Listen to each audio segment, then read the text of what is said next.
Hi అండి.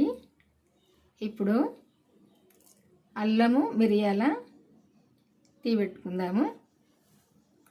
ఒక 8 మిరియాలు తీసుకున్న ఈ అల్లం ముక్క 3 కప్పుల టీకి సరిపోద్ది.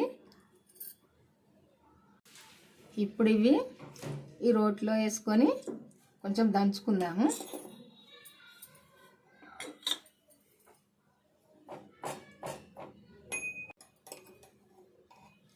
మరీ మెత్తగా అవసరం లేదు, ఇట్లా దంచుకుంటే సరిపోద్ది. 3 కప్పుల టీకి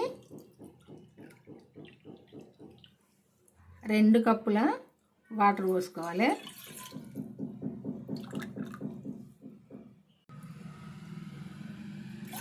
రెండు కప్పులు పోసుకొని మనం దంచుకున్న ఈ అల్లం ముక్క మిరియాలు ఇందులో వేసుకోవాలి. ఇది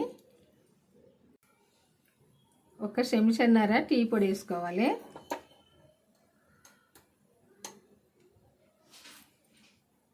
ఇది చాలాసేపు మరగాలి.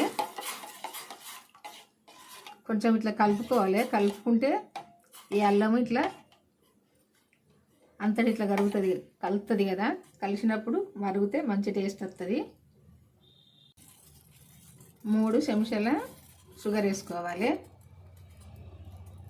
ఒక కప్పుకు 1 చెంచా సరిపోద్ది.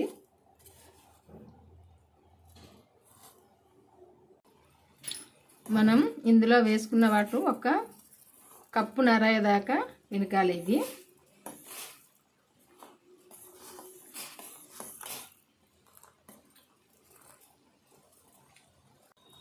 ఈ పాలల్లో నీళ్లు కలపలేదు. ఈ పాలు 1 కప్పున్నర పోసుకోవాలి.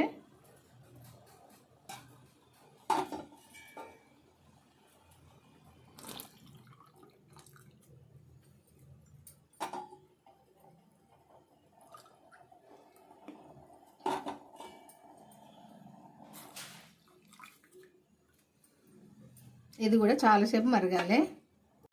ఈ పాలు పోసినాక కూడా కొద్దిసేపు మరిగించుకోవాలి. ఈ కలర్కి వచ్చేదాకా మరిగించుకోవాలి. చూసారు కదా, ఈ కలర్కి వచ్చేదాకా మరిగించుకుంటే ఇప్పుడు తాగుతానైతే చాలా టేస్ట్గా ఉంటుంది. ఇప్పుడైతే తాగుదాము.